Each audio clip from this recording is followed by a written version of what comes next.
Just been running around in the 100-degree heat, thinking about running around in the 100-degree heat, thinking about productivity and how productive I am. And if you are someone who is feeling stuck in the molasses of life, that you really want to achieve so much, but you just can't seem to get your butt off that couch. You just seem to be maybe filling your calendar up with too many things that are actually not putting you in the right direction, or you just keep putting things off, or when deadlines loom, you start getting super anxious and want to run away from stuff. Maybe you've been in the same position in work for God knows how long, and you haven't really been applying for the promotion, or maybe you have, but you've been sabotaging it, not really putting in your 100%. If that is you, then this video is for you, because I'm going to talk about my experience with alcohol and productivity, okay? While I sweat here in front of you. And I want to start out by saying that I left the railway at 16 with no qualifications and got lucky. British Rail took me into their bosom and signed me up as a trainee. And at that time, British Rail was a job for life. And everybody thought that I should be really grateful that I had a job for life. Pension, life insurance, career possibilities. You have to murder someone before you get sacked. And that's where I stayed for 19 years. From 16 to 35, I was a railwayman.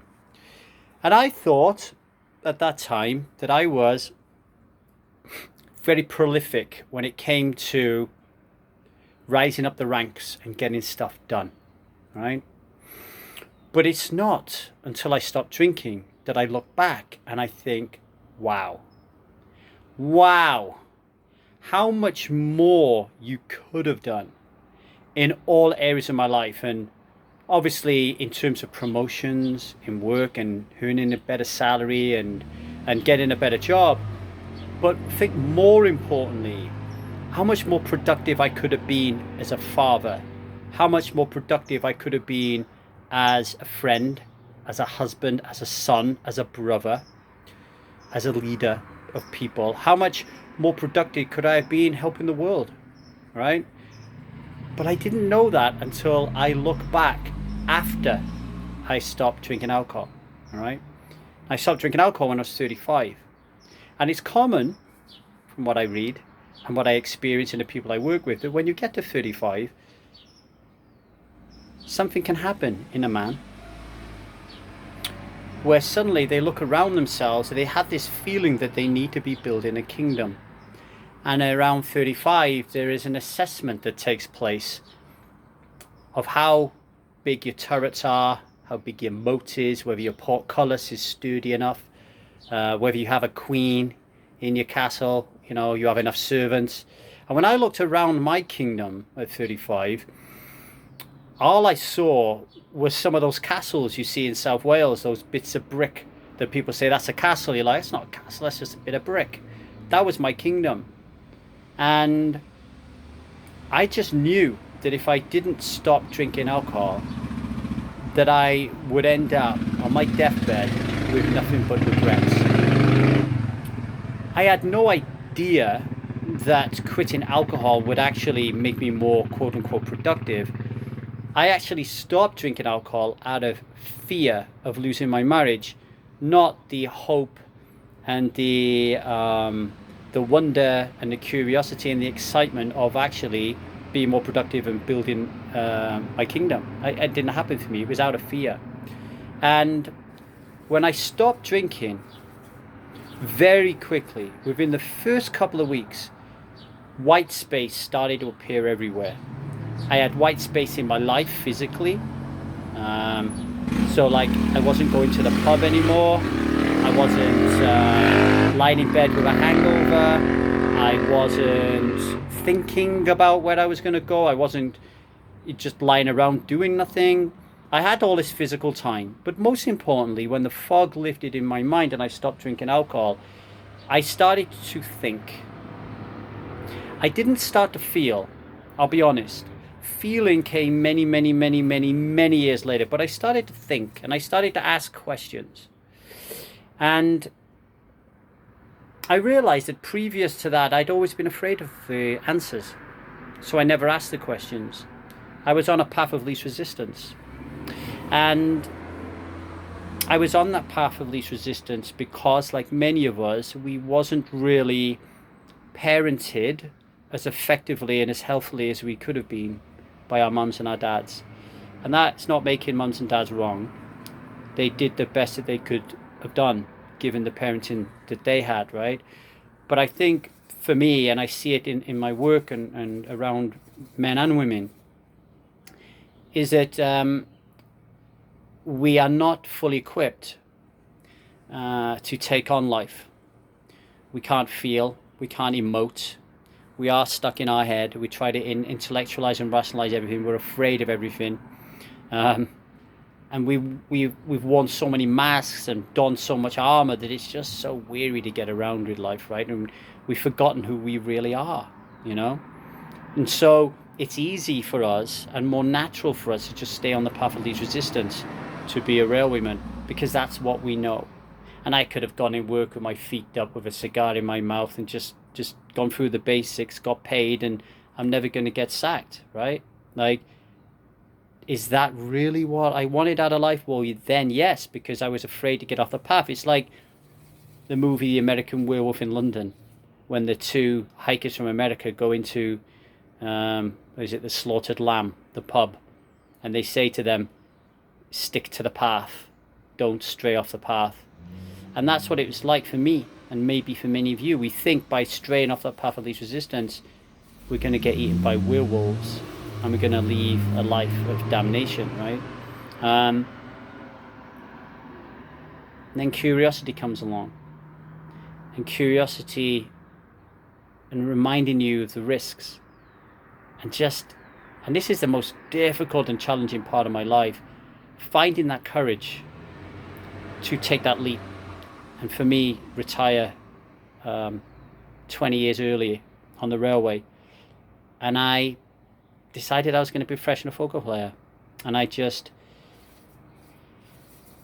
never done anything like that before. But I just felt that I had the gears all of a sudden to go up, and I went for it. And then people hired me to write for them about poker. And then people started flying me around the world, putting me in 5-star hotels, interviewing top poker players like Phil Hellmuth and Phil Ivey and Daniel Negreanu and Phil Galfond and Jason Kuhn, Tom Dwan.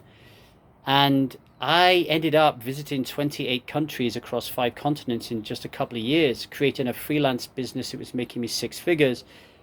And I'd never done anything like that before. If you would have asked me while I was drinking and I was a railwayman if I could do all those things, I would have thought you were nuts, because I couldn't see the untapped power and potential within me, right? So you can go take as many courses as you want, hire as many coaches as you want, read as many books as you want. But if you are really struggling, to find a way out of no way, to be more productive, what you really need is presence. You really need that ability to calm yourself down and just pick up the Barbie doll and look at your daughter and just tap in and tune into her flow and just play. You need the presence to just listen to your wife moan and grumble about how you have not shown up for her, and tap into her flow and just be there for her and create a safe space.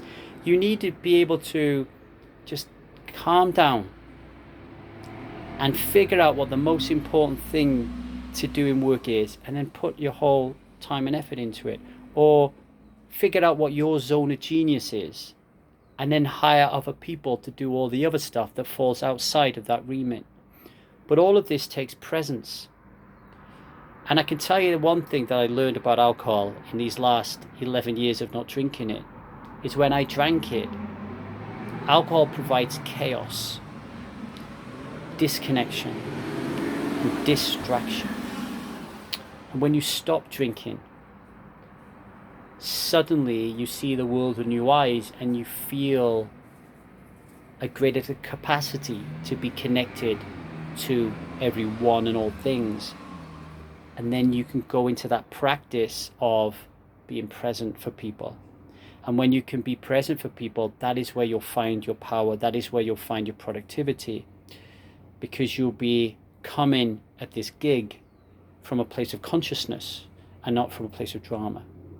So if you want to be more productive, just stop drinking. And here's the wonderful thing: you don't have to stop drinking forever like I've done.